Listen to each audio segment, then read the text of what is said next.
The carriage lurched forward into the frozen dark, and Helen Terraldsen pressed herself flat against the seat, barely breathing, barely blinking. She had not packed everything. She had not even packed enough. One trunk, a small pouch of silver coins, and the Luna ring cold, heavy, 3 years of pretending, which she had already pulled from her finger and left on the throne room windowsill, like a quiet sentence she could not take back. That was all she had taken from 3 years of being Queen of Voldemort. The horses surged hard through the rear gate of the Nurgard Palace, wheels cracking over frost-laced stone. She had pressed 2 gold coins into the driver's palm and told him one thing: don't stop. Don't slow down. Don't look back. She twisted around and peered through the small rear window. The palace was still blazing, every tower lit, and even through the snow and the dark, she could already see the great iron doors thrown open. Figures pouring down the stone steps. They had noticed. Then came the sound she dreaded most. Hooves. Hard. Fast. Getting louder. He was coming. Quick pause, comment where you're watching from, and if you're enjoying this story, please like and subscribe. I've got a lot more coming. Chapter 1.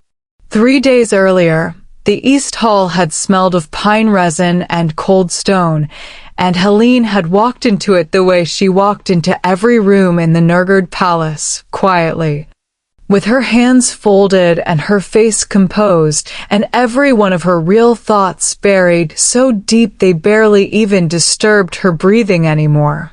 She had learned that in her first year here. Composure was the only currency Tristan's world respected. The Royal Chancellor had his back to her. He was sorting documents at the long oak table with the nervous, rapid precision of a man who did not want to be caught, and he wasn't, not exactly. He heard her step and turned, and his expression did the thing it always did in her presence, slid into careful blankness. Not unkindness. Just the particular absence of expression that said, without words, "You are not the person I answer to." He gathered the papers, but not fast enough. She only needed a single second. One corner of one page, visible for a breath before his hands covered it. A name. 2 words in the clean, certain script she had spent 3 years learning to recognize from across a room. Meera Solstrand. And beneath it, in Tristan's own hand, she would have known that angular pressure anywhere, a line she read in the space of a single heartbeat. The child is legitimate. She will take the Luna title by week's end. Helen did not react. She had trained herself out of reacting years ago. She smiled faintly at the Chancellor, said she was looking for a misplaced book, and left the room as unhurriedly as she had entered it. She walked back down the stone corridor with her hands still folded and her face still smooth and her heart making absolutely no sound at all, because she had stopped listening to it a long time ago. She spent 3 days after that making preparations so quiet they were almost invisible. She bribed the reargate driver, a heavy-set man named Braun who had worked the palace for 11 years and had the particular gift of never asking questions. With 2 gold pieces and the wordless understanding that gold bought silence as reliably as anything in Voldemort. She retrieved the small brooch her mother had left her, hidden in the false bottom of her jewelry cabinet. A piece of hammered bronze shaped like a running fox, old and unlovely and worth nothing to anyone who didn't know what it meant. She folded 2 dresses and a heavy traveling cloak into a single trunk, leaving the rest, the gowns, the jewels, the embroidered slippers, the 3 years of careful, accumulated queenliness, untouched in her chambers, as if she might come back for them. She would not come back for them. On Thursday, before the palace clock struck 5, she walked out. She did not look back. She had learned that too. Looking back was the luxury of people who still believed something could change. Helen had stopped believing that so gradually she couldn't have named the exact moment. It had happened the way winter happened, slow, certain, until one morning you woke and the warmth was simply gone, and there was no point grieving it because the cold was just the truth now. The carriage was waiting. Braun said nothing.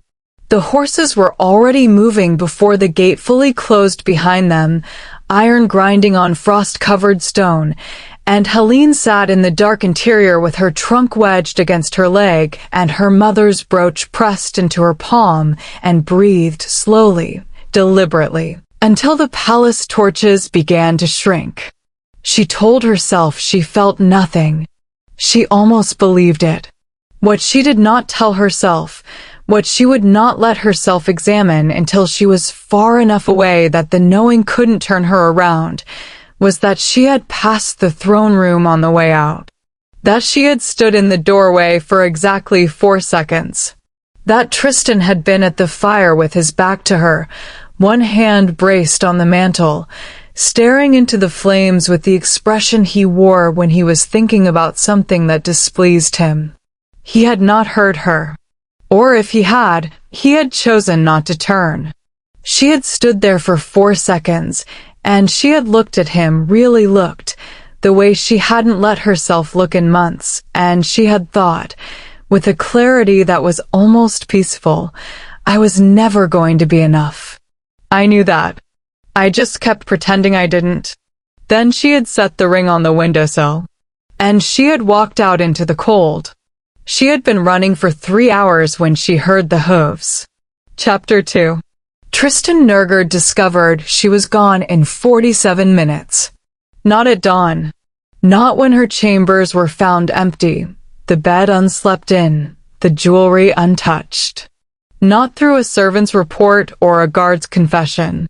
He discovered it because nothing moved through the Nergard palace without leaving a trace his instincts could read, and at 12 minutes past 4 in the morning he had stood at the fire in the throne room and become aware, with the cold precision that had kept him alive through 15 years of ruling the most volatile kingdom in the Northern Territories, that something was wrong. He turned around. The windowsill was empty. He stared at it for a long moment. The ring was gone, which meant it had been there, which meant she had been here, standing 4 feet from him in the dark, and he had not turned around. He who heard everything. He who had once sensed a political conspiracy 3 weeks before it happened purely from the way his chamberlain's breathing changed at dinner. He had not turned around. He did not examine that. He did not have the patience for it. What he felt in the next moment was not grief, and it was not guilt, and it was certainly not the hollow, unnameable ache that had been sitting beneath his sternum since the moment Meera's carriage had appeared at the palace gates, and he had made the choice to say nothing. What he felt was fury, clean, focused, and absolute. The kind of fury that had an action attached to it. He was riding out before dawn fully broke. He took 2 guards, Aldrich and Sven, his most reliable, the ones who didn't ask questions, and a torch that he gripped in his right hand as the palace fell away behind them, his cloak tearing in the wind like something wounded. His horse knew him well enough to run without being asked. He told himself this was political necessity. A Luna Queen vanishing in the night created a vacuum that his enemies would use. Speculation. Scandal. Whispers about what had driven her out, about what it said about the stability of his throne. He could not afford instability. Not now. Not with Meera installed in the palace and a child coming and the southern court watching every move he made with the patient, hungry calculation of people who had been waiting 20 years for a crack in the Nergard foundation. He told himself all of this. He told himself it had nothing to do with the ring on the windowsill. Nothing to do with the image that kept arriving in his mind, unbidden and unwelcome. Helen, standing in that doorway 4 feet from him in the dark, choosing not to speak. Choosing not to demand anything. Not a scene, not an accusation, not even her name said aloud in the way that would have forced him to turn and face her. Just gone. Quietly. The way she always did everything. That was what he couldn't make sense of. He had braced himself, somewhere beneath the decision to say nothing, beneath the duty and the politics and the cold pragmatism he had been raised to call wisdom, for the confrontation. He had been prepared for anger. He could handle anger.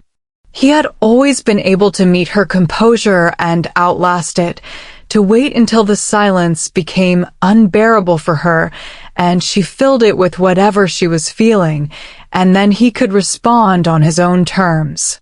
She hadn't given him that. She had left a ring on a windowsill and vanished into the dark, and somehow that was worse than anything she could have said. The torchlight carved the road into strips of amber and shadow as his horse surged forward.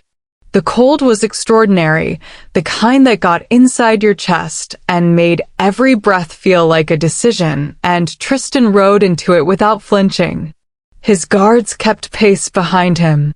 No one spoke. He was going to bring her back. Not because he had changed anything.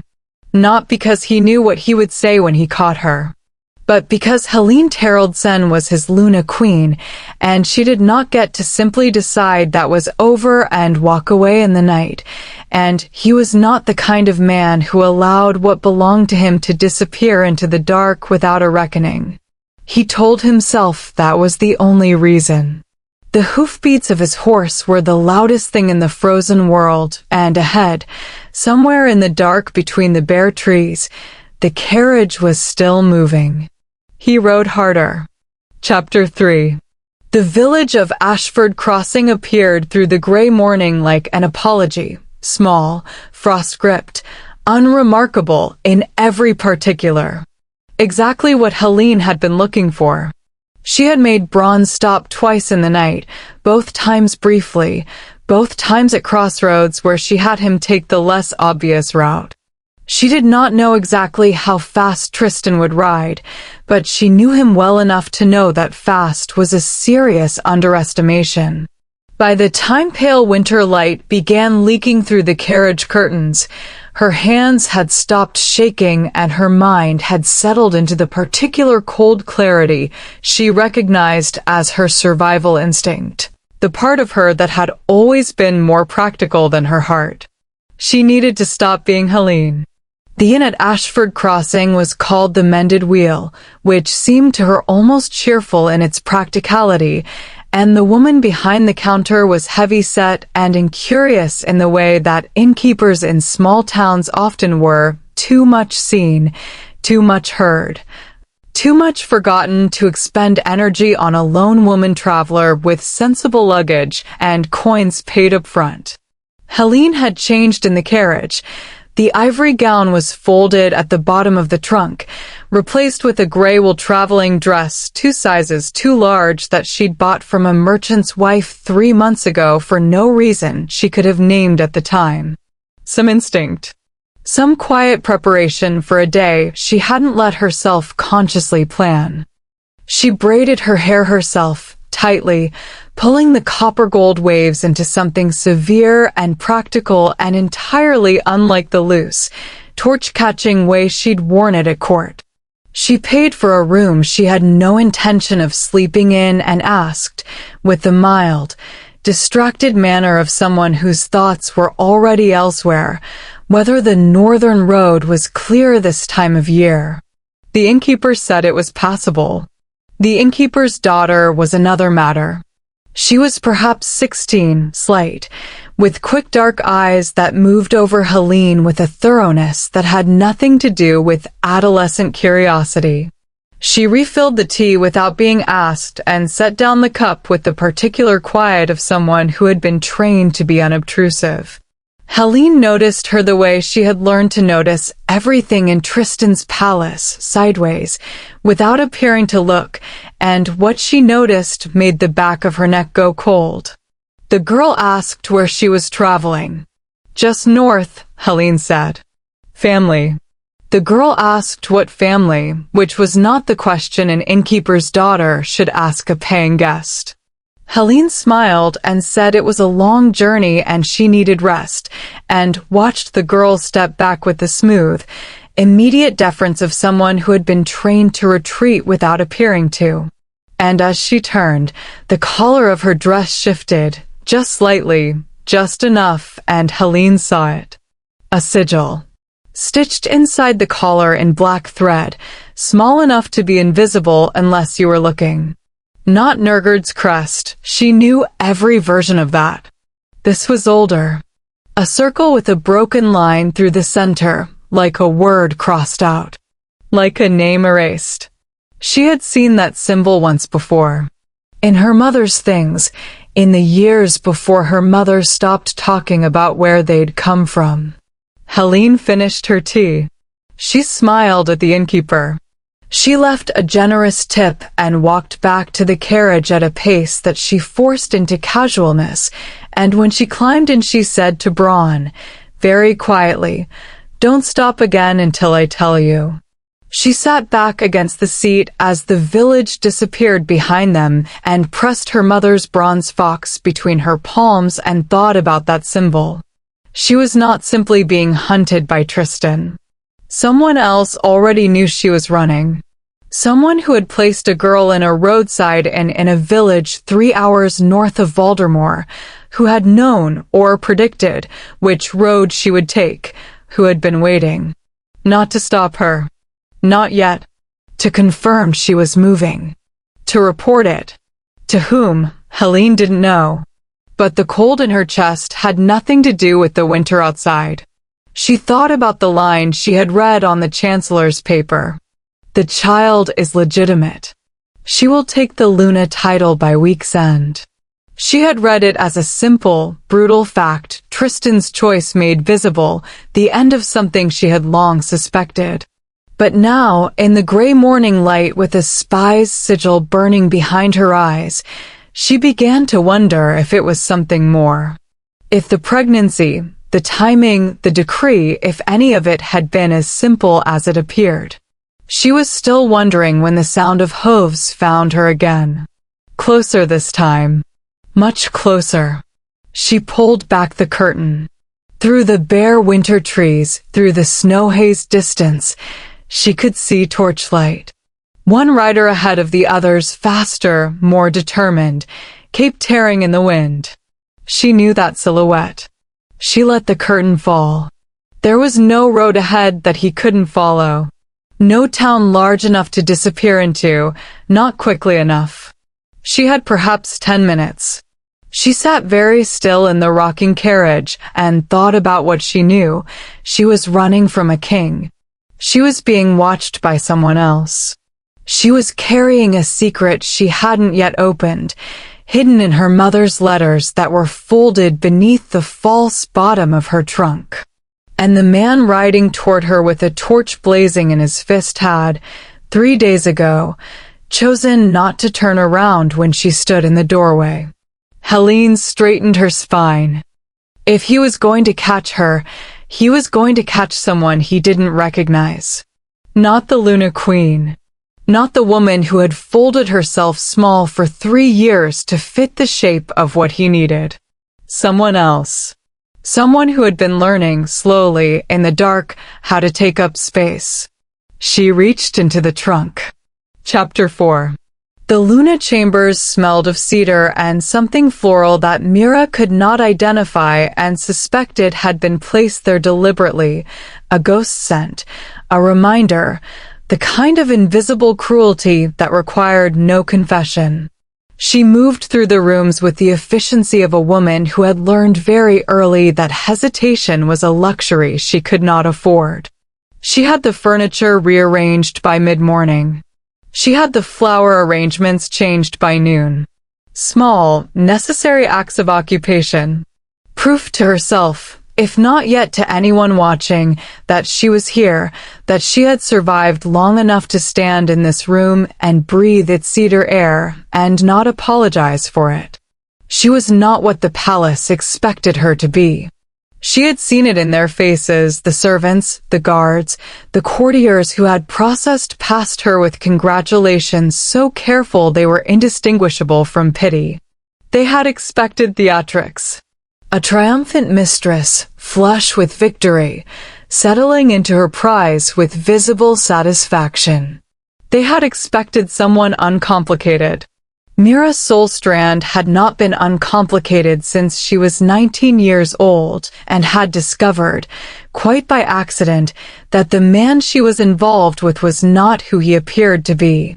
That discovery had cost her 3 years of her life and everything she'd thought she understood about the choices that had led her to this room, this palace, this child growing heavy and certain beneath her ribs.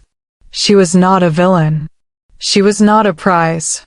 She was a woman who had made terrible decisions for reasons that were complicated and human and would not survive the telling in a court of law or a palace rumor, and she was living with that every single day. In the afternoon, when the chambers were quiet, she dismissed the attendant and locked the door. The drawer was in the writing desk, third from the left, requiring a specific pressure at the right-hand corner to release the secondary catch. She had built the hiding place herself for months ago, when she had finally understood what she was holding and what it would cost her if the wrong person found it first. The document was folded 3 times, written in a hand she had come to recognize before she understood what it meant. A court genealogist's notation, dry and technical, the kind of language designed to make the earth-shaking sound like bureaucracy. But the name in the 3rd paragraph had stopped her cold the first time she read it, and it stopped her again now. Helen Terrellson. And beneath it, a lineage that turned everything Meera had been told about Voldemort's history into something else entirely.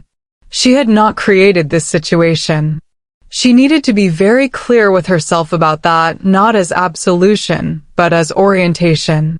She had been placed inside it by someone who had needed her close to Tristan, needed a reason to remove Helen from the palace, needed a clock started.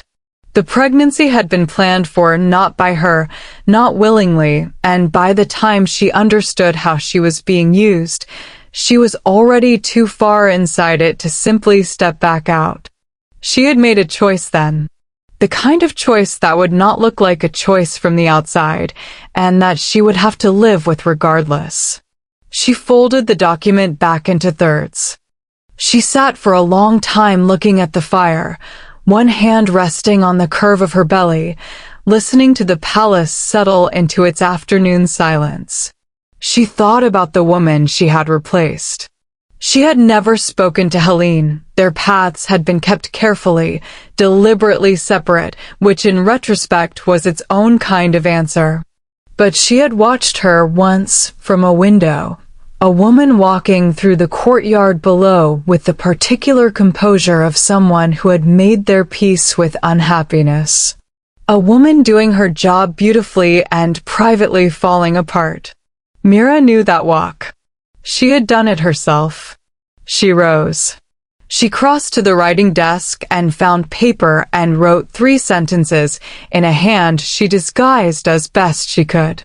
She did not address it to Tristan. She did not address it to the Chancellor or the Council or any of the palace's official channels, all of which had been compromised 6 months ago by the people who had placed her here.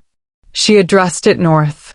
Then she rang for a servant, not her own attendant, but the underfootman who worked the east corridor and who she had identified, in her first week at the palace, as someone whose loyalties had not yet been purchased. She gave him the letter and a significant amount of gold and 2 instructions. This leaves through the tradesman's gate, not the main road, and you forget you ever held it. He looked at the gold. He looked at her. He nodded.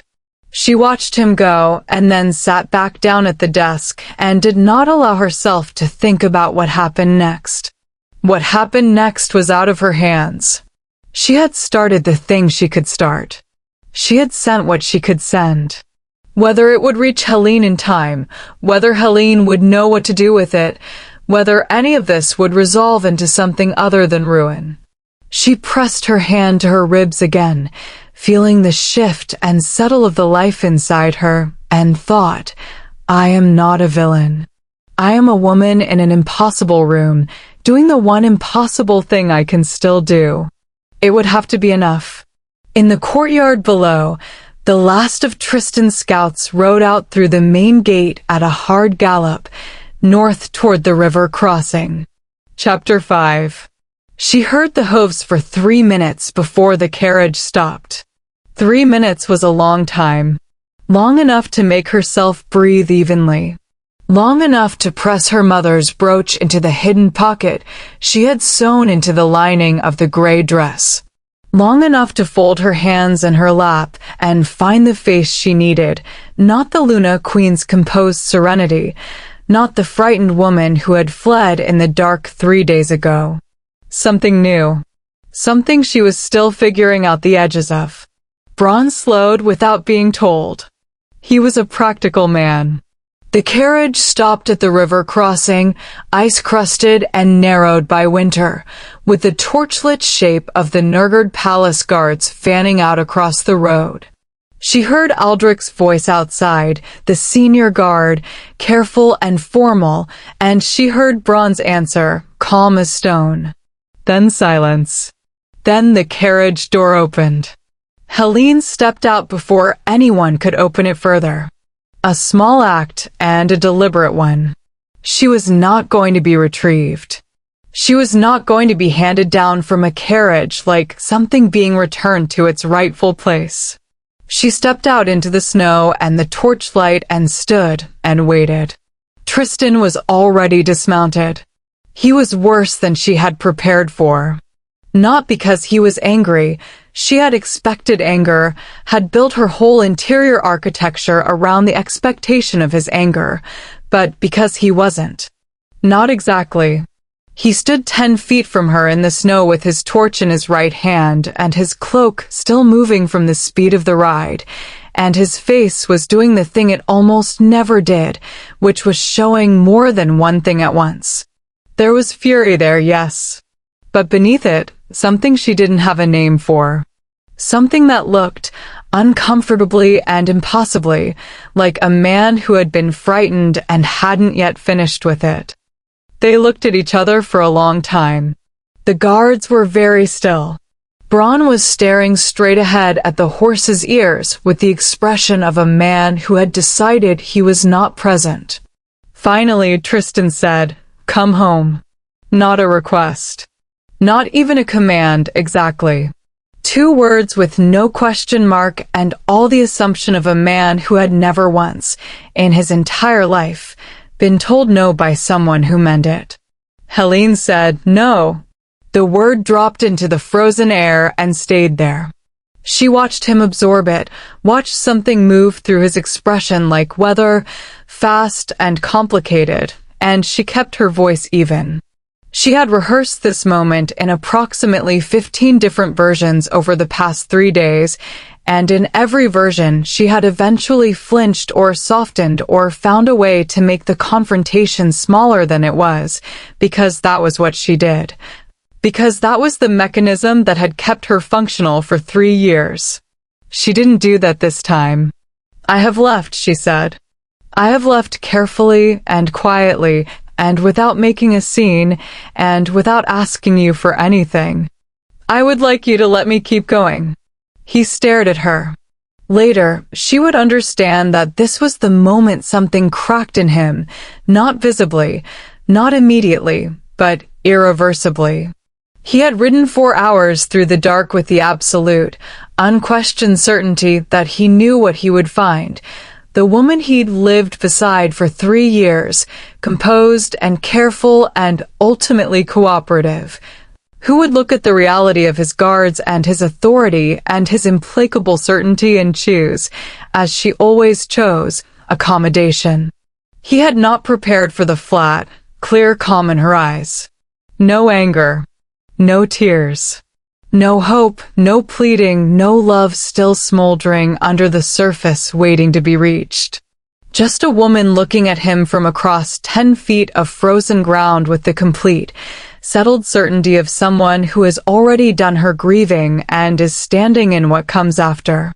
It undid him in a way no amount of rage ever could have. He took 2 steps toward her. You don't understand what you're walking into. There are things.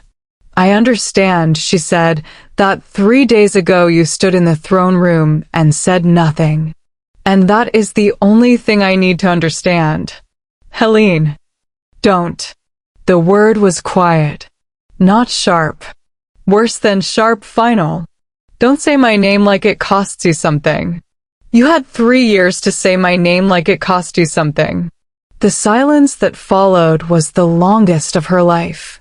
He stood there in the torchlight with his jaw working around something she could tell he didn't have the vocabulary for, and she looked at him, really looked, the way she hadn't allowed herself since that moment in the doorway, and what she felt was not hate, not love, not any of the large emotions she had spent 3 days bracing for. She felt sad. A clean, simple sadness, like the feeling of a door finally closing properly. Then his eyes shifted.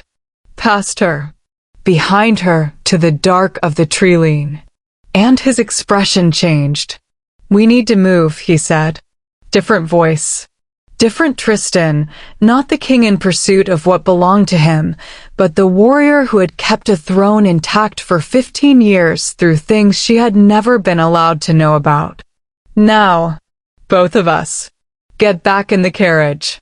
She started to refuse. Then she heard it, a sound from the trees that was not wind, not animal. The particular hell-breath silence of people trying to be invisible. Who? She began. Not mine, he said. He was already between her and the tree line, torch raised, one hand at the sword he hadn't drawn. Helen, the carriage. Right now. She got in the carriage. And for the second time in 3 days, the horses surged forward into the dark. This time, Tristan rode alongside. Chapter 6. The way station had been abandoned for years. Tristan found it through instinct and geography, a stone shelter built into the hillside at the edge of the Ashford Pass, used by border patrols a decade ago before the trade routes shifted east and left this stretch of road to the wolves and the weather. It was cold inside but dry, the walls thick enough to muffle the howl of the storm that had descended without warning an hour into their hard ride north, snow driving sideways across the road until the horses could barely see. He did not ask Helen if she wanted to stop. He made the decision, as he made all decisions, and she accepted it without comment, which he was learning slowly, with the grinding difficulty of a man dismantling a habit he hadn't known was not the same thing as agreement. They did not speak for the first hour. Braun made himself useful with the horses outside, under a lean-to that offered minimal shelter and apparently suited him better than the alternative. Aldrich and Sven posted at the entrance, which left Helen and Tristan in the main room with a fire he'd built and a silence that was doing something specific and uncomfortable to the air between them. He watched her when she wasn't watching him. She had changed, not in her face, not in the physical fact of her, but in something he couldn't name and kept trying to, the way you keep pressing a bruise to understand the exact shape of the damage. The composed woman he had lived beside for 3 years had held her composure like armor, smooth, impenetrable, a performance of serenity so complete he had sometimes genuinely wondered whether she felt anything at all. This woman was composed differently. This was the composure of someone who had already lost the thing they were afraid of losing. There was nothing left to protect. It made her more frightening, somehow, than he had ever found her before. He was trying to decide how to break the silence, badly, probably, when the way station door opened. Not Braun. Not his guards. For figures in northern traveling cloaks, ice-crusted and road-worn, who moved into the room with the particular economy of people who had been expecting to find exactly what they found. The lead figure was a woman, perhaps 40, with a soldier's bearing and a scar running white and deliberate from her left temple to her jaw. She looked at Tristan. She looked at Helen. Then she went down on one knee. "My lady," she said, "we have been looking for you for 11 years. The silence that followed was a different kind entirely. Helen stood very still. Tristan stood very still. The fire moved and threw shadows, and the storm pressed against the stone walls, and the woman on one knee waited with the patience of someone who had waited this long and could wait a little longer. "I don't," Helen began. "Illyra," the woman said. "Illyra of the northern clan Vethard. We served your mother. We serve her bloodline still." She reached into her cloak and produced a document, age-yellowed, official, sealed with a crest Tristan recognized with a cold, dropping certainty in his chest that he would not show on his face. "You are Helen of House Teraldveth, last living heir of the Northern Throne. Your family's name was erased from the succession records 20 years ago, but not from ours." Helen looked at the document. She looked at the woman. She looked at the crest on the seal, and something moved in her expression, something old and deep and finally surfacing, like ice breaking over a river that had been frozen too long. "My mother told me our family name was a diminishment. That Teraldsen was the Voldemort version, simplified. She said, 'Your mother told you what she had to tell you to keep you alive,' Illyra said. 'She was hiding you. She hid you well. But the people who killed your grandfather have known for 3 years that you survived. And they have been moving pieces into place, including within the Nurgard Palace itself, to ensure that you never reach the northern border.'" Tristan heard every word. He stood at the edge of the firelight with his arms crossed and his face doing nothing and his mind doing everything at once, reassembling 20 years of history, of his father's war, of the story he had been raised on. The great unification of the northern territories under Nurgard rule that had appeared in every official record as a decisive, necessary, civilizing victory. He thought about how those records had been written. He thought about who had written them. He thought about his father's face, stone certain, morally impregnable, righteous in the particular way of men who have decided that what they want and what is right are the same thing. He thought about Helen, standing for 3 years in his throne room, at his dinner table, at his side, walking the corridors of a palace built on her family's graves, sleeping in rooms paid for in blood that was hers. He thought about the ring on the windowsill. He uncrossed his arms. He looked at Illyra. "The southern assassins who were moving through the tree line at the river crossing," he said. "They work for the same people who've been feeding intelligence about her location."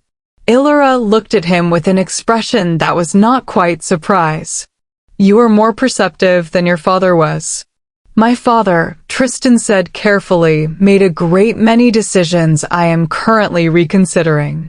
Helen turned then and looked at him, really looked, the searching, unguarded look of someone checking whether they've heard correctly, whether the ground has actually shifted under their feet or they've imagined it.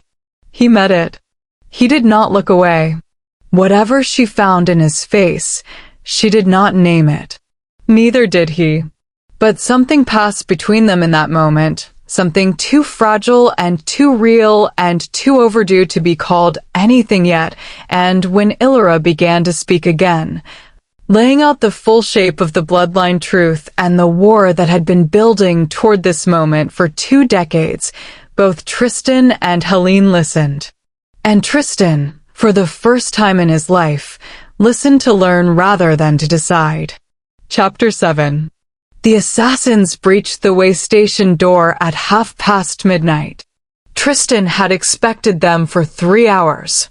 He had posted Aldrich and Sven at the entrance and spent the intervening time in a state of split attention, one part of him monitoring the storm, the positions of the northern clan warriors Illyra had stationed outside, the sounds that were wrong and the sounds that were right, and the other part doing something he had almost no practice at, which was sitting with a truth he did not like and not immediately finding a way to use it.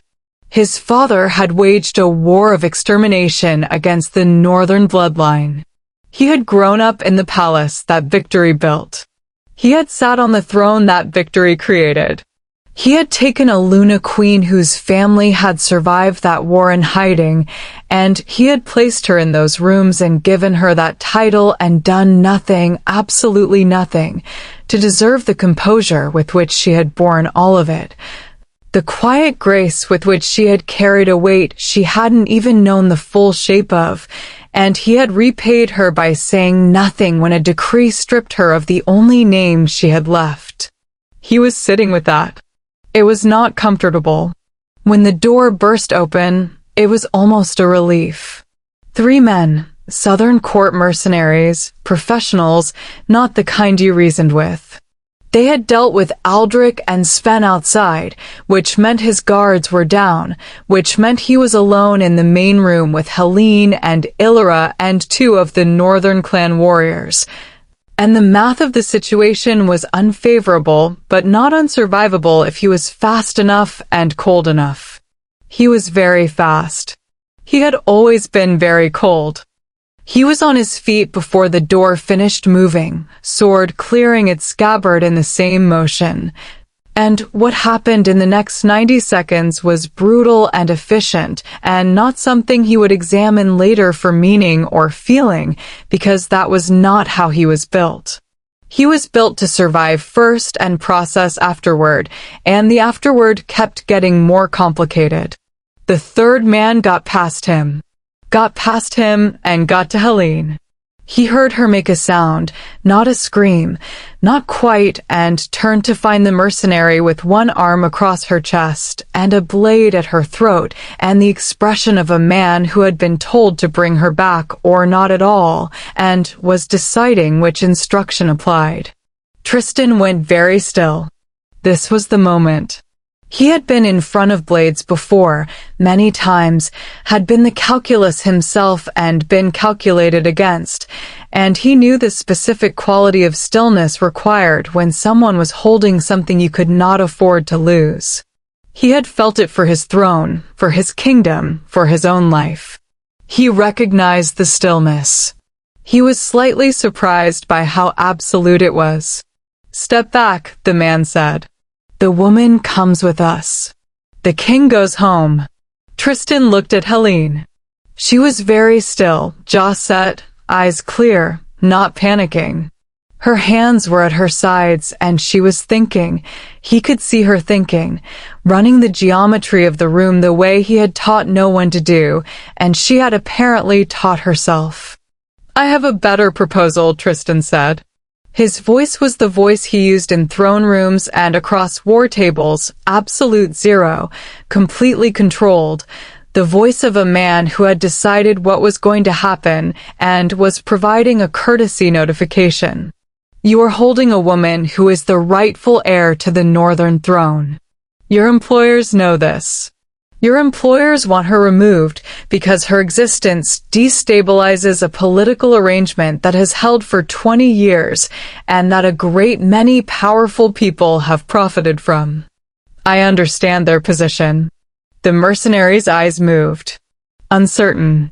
"Here is what I want you to consider," Tristan continued, taking one step forward, slow, deliberate. "I am Tristan Nergard. I did not inherit my father's throne by being cautious. And the people who hired you, whatever they've promised you will not be able to collect on that promise if I am the last thing they have to deal with. He took another step. Release her, he said, and walk out of this way station alive. That is the only version of tonight that ends well for you. A long moment. Then the arm dropped. The man stepped back. And when he reached the door, he ran. Helen stood very still for a moment after he left, one hand pressed to her own throat where the blade had been. Then she looked at Tristan across the firelit room, and her expression was doing the thing he was starting to recognize, the thing where she checked whether what she was seeing was real. He crossed the room and stopped 2 feet from her and said, quietly, "That will not happen again." "You can't promise that," she said. "No," he said. "But I can promise I'll stand in front of it every time." She looked at him for a long moment. "That's not the same as what you did 3 years ago," she said. "I know," he said. "I know it isn't." And for the first time, he said nothing else, no defense, no explanation, no reframing. Just those 4 words, and the fire between them, and the storm outside. It was the most honest thing he had said in 3 years. Possibly longer. Chapter 8. They moved at dawn, north and together, and did not discuss what that meant. It was an unspoken armistice, fragile, functional, and entirely unlike anything that had existed between them in 3 years of marriage. In those years, their proximity had been managed. Formal. A choreography of shared spaces that required no genuine contact. He had known the shape of her in the way you knew the shape of furniture, its place in the room, its purpose, its outline. He had not known her. This was different. On the road north with Illyra's warriors flanking them and the southern assassins still somewhere behind and the northern border 2 hard days away, there was no management. There was just the cold and the road and the person beside him who was turning out to be entirely different from the woman he had constructed in his mind over 3 years of careful non-looking. She navigated. That was the first thing. He had expected her to defer, to Illyra, to him, to the geography itself, the way she had always deferred in the palace, smoothly and gracefully and in a manner that had suited him because deference was simply how the world worked best. Instead, on the second morning, she pulled out a map she had apparently been carrying in her trunk since she left, old, hand-annotated, the northern territories marked in a system he didn't recognize, and began redirecting their route around a valley pass that Illyra had been planning to use. "That crossing is watched," Helen said, tracing the alternate road with one finger. "There's a mill village 2 leagues east. Smaller, slower, but there's no good vantage point for an ambush until you're already through." Illyra looked at the map. She looked at Helen. "Where did you get those route annotations?" "My mother's letters," Helen said. She grew up in the Northern Territories. She knew these roads before the Nurgard borders were redrawn. She said Nurgard with a flatness that wasn't quite an accusation, just a fact, acknowledged, set down without ceremony in the middle of the conversation. Tristan heard it. He did not flinch from it. He was practicing not flinching from the things she said that were accurate. They took the Mill Village route. She was right about the crossing. When Aldrich, recovered and surly, nursing a cracked rib from the previous night, scouted back along the valley road at midday, he found 2 enemy riders waiting at the pass. Patient. Professional. Not noticing they'd been rerouted around. Tristan looked at Helen when Aldrich reported back. She was adjusting the map, already studying the next stretch. "You've been paying attention," he said. She looked up. Something moved in her expression, the flicker of a person remembering that they are allowed to be seen doing something they're good at. Someone had to. He thought about the 3 years she had spent paying attention in his palace. The things she had noticed that he'd never thought to tell her. The ways she had known things she shouldn't have had access to, political shifts, household tensions, the quiet realignments of loyalty that preceded every crisis he'd managed. He had always assumed those things reached him through his usual channels. He was now fairly certain that she had been one of his usual channels, without either of them knowing it. That evening, in the shelter of the Mill Village Inn, she told him about her mother. He hadn't asked. She simply began, over plain food and a fire that was too small for the cold of the room, and he sat across from her and listened with his whole attention the way he was only beginning to learn how to do. She told him about a woman who had braided her hair every morning and called her little fox and refused, absolutely refused, to answer certain questions while also making certain her daughter knew the shape of what wasn't being said. A woman who had hidden a bloodline in a diminished name and a false simplicity and a daughter raised to be invisible, and had done it with such love and such grief that Helen hadn't understood either the love or the grief until she was 20 years old and her mother was already dying. She told him this without performance, without the composed, presentable grief of a Luna queen at a formal occasion. She told him the way a person told a truth they had been carrying alone for a long time. He did not know what to do with it. He was not a man who had been given much practice in being trusted with something real.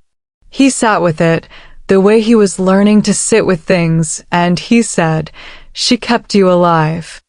"Yes," Helen said. "She did everything she could to keep you alive."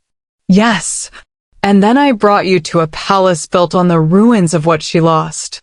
She looked at him across the fire. "You didn't know. That doesn't make it nothing." "No," she agreed. "It doesn't make it nothing."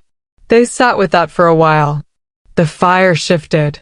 Outside, the wind was starting again, the particular sound of a northern winter that was a warning and an invitation at once, harsh and alive and somehow honest in a way that expensive palace warmth had never been. "What will you do?" he asked. "When we reach the north." "What do you want?" No one had ever asked her that. He could tell from the way she went still, not the composure stillness, the real kind, the kind that meant something had landed that she wasn't prepared for. "I want to know the truth," she said finally. "All of it. My bloodline, your father's war, what was taken and from whom. I want it documented and witnessed and real." A pause. "And then I want to decide what to do with it. Myself. Without anyone deciding for me." "That is," Tristan said, "a completely reasonable thing to want." She stared at him. "You're agreeing with me." "I'm practicing," he said.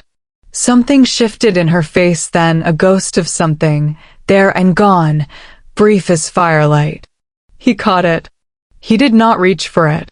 He was learning the difference between catching something and grasping it, and the difference mattered more than he'd ever. Chapter 9. The northern border was a day away when everything went wrong. It happened at the second waypoint, a farmstead on the edge of Vethard territory that Illyra had marked as safe, a contact's property, used by the Northern Clan network for decades, reliable. The farmer met them at the gate with the right signals and the right words, and showed them to a barn with fresh straw and enough space for the horses, and Tristan took the first watch without being asked, and nothing about any of it was wrong. Until the second watch, when Aldrich woke him. Riders coming from the south. A lot of them. Moving fast, not trying to be quiet, which meant they weren't worried about whether they were heard. Which meant they were certain of where they were going and not afraid of what they'd find when they arrived. Tristan was fully dressed and out of the barn in 40 seconds. He found Illyra already outside, her expression carved from the same granite as her scar, looking at the torchlight moving through the south tree line. "How many?" he said. 12. Possibly more behind. The farmer. "Already gone," Illyra said, with a flatness that answered the question beneath the question. Tristan felt the cold, specific anger of someone who had made a calculation and found it betrayed, and then the harder, colder calculation of what came next. 12 riders. 4 of his own people. 5 of Illyra's. The odds were workable if the terrain favored them, which it didn't, and if Helen was. He turned around. She was there, behind him, in her traveling cloak with her mother's brooch at the collar and her map folded in her hand, and the particular expression she wore when she was 3 steps ahead and waiting for everyone else to catch up. "There's a grain cellar," she said. "The farmer's wife showed me when we arrived. I thought she was being hospitable. She was showing me the exit. The wife is. She's with us," Helen said. "Has been for years, apparently. She didn't know her husband had turned. She's the one who woke me." Tristan absorbed this. "The cellar leads where?" "Half a league north, into the Vethard tree line. It's tight. Horses won't fit." She paused. "I've sent Braun ahead with the horses already." He stared at her for a moment. She had been awake and planning and moving while he slept. She had assessed the situation, identified the asset, secured the escape route, and dispatched the horses, all without waking him, without asking for instruction, without waiting for permission. "When did you?" "I haven't been sleeping," she said simply. "I told you. Someone had to pay attention." There wasn't time for what he was feeling, so he filed it away in the place where he put all the things he was going to have to face eventually and said, "Illyra takes rear guard. We move in 2 minutes." They moved. The cellar entrance was behind the farmhouse, a low wooden door, almost invisible under a winter's growth of dead ivy. Illyra's warriors went first, then Helen, then Tristan, and then Illyra herself, pulling the door closed behind them and plunging them into a darkness so complete that for a moment the only things that existed were the cold, the sound of breathing, and the warmth of Helen's shoulder 4 inches from his arm. They moved through the cellar tunnel by touch and by the particular unhurried pace of someone who had memorized the route on a single walkthrough. Helen moved first, because she knew the way, and Tristan followed her, and he was close enough to hear her breathe and close enough to catch her if she fell, and the tunnel was exactly long enough for him to understand. With the compressed clarity of a man stripped of everything that usually occupied his mind, that he had spent 3 years in the same building as this woman, and had never once been this close to who she actually was. They surfaced in the tree line to find Braun waiting with the horses, stamping in the cold, and the sound of the riders reaching the farmstead behind them, shouting, the bang of doors, the particular chaos of a search beginning. Illyra's counted emergence, everyone accounted for. 4 of Tristan's guard. 4 of the 5 northern warriors, the 5th had stayed behind to give them time. Helen looked at Illyra. "Ren?" Illyra's face was stone. She knew the odds. Helen absorbed this without collapsing, which told Tristan something important about the kind of grief she was capable of carrying while still moving. She closed her eyes for exactly 3 seconds. Then she opened them. "One more day," she said. "We ride through the night." They mounted. They rode. He kept her in his sight for the entire dark ride north, not because she needed him to. He was past that particular lie, but because the thought of losing sight of her felt like the thought of something ending that he had not yet had enough time to understand. The border appeared at dawn, A line of standing stones worn smooth by centuries of weather, marked with the northern crests that predated the Nurgard redrawn maps. Old stones. Real ones. Older than the war that had tried to erase them. Helen rode to the first stone and stopped. She reached out and put her hand flat against it long, still, the way you touched something you had been told did not exist. And Tristan, watching, understood for the first time the full weight of everything she had been carrying. He did not speak. He let her have the moment, all of it, the grief and the triumph and the complicated enormity of a homecoming she hadn't known she was making. He sat his horse in silence and watched a woman reclaim her own existence, and something in his chest that had been locked for a very long time broke open without drama, without announcement, like a frozen river beginning to move. Then from the south, half a league back and gaining, hooves. Many of them. Illyra looked at Tristan. We're not through yet. No, he agreed. He drew his sword. But we will be. Chapter 10. They held the standing stones for 40 minutes. Later, Tristan would not remember it clearly in the way he remembered most battles, clean-edged, sequential, anatomized into decisions and reactions. This one ran together in his memory into heat and cold, and the specific tunnel of attention that reduced the world to what was immediately in front of him.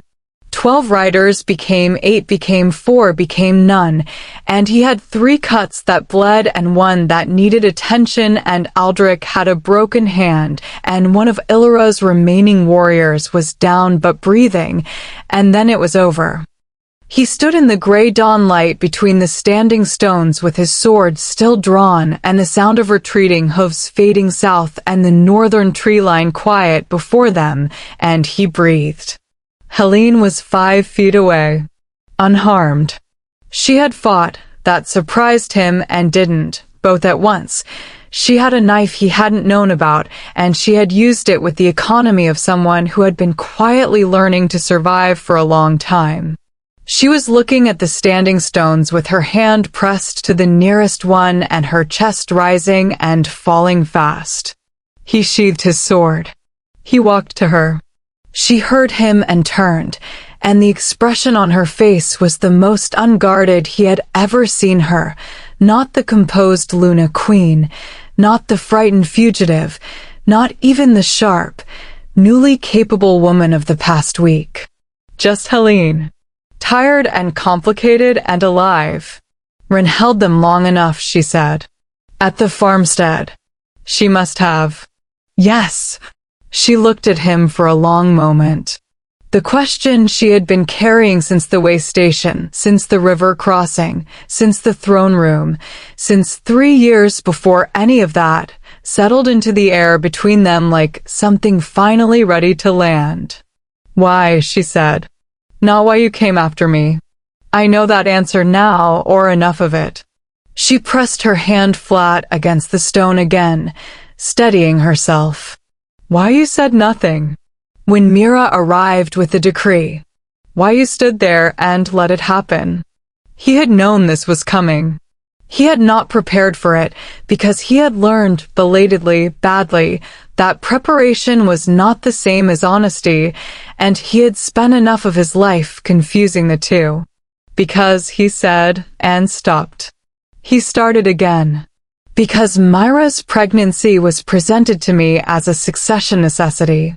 I had been told, for months, by my counsel, by people I trusted, that a legitimate heir required a different mother, that your bloodline was too minor, too uncertain, that the Nurgard line required consolidation. He watched her face. And I believed them. Because believing them was easier than asking the questions that would have forced me to look at what I was choosing. What I was not choosing. Me, she said flatly. You, he said. And what it meant that I had spent 3 years beside you and never once asked you what you wanted. Who you were. What you were carrying. He paused. I was told things were simple. I let them be simple.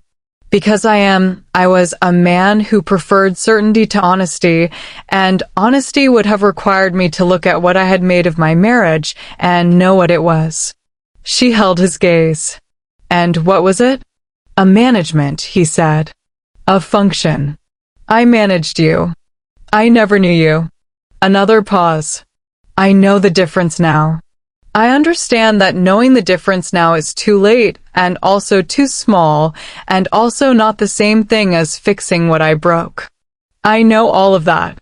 I am not asking you to forgive it. I am answering your question.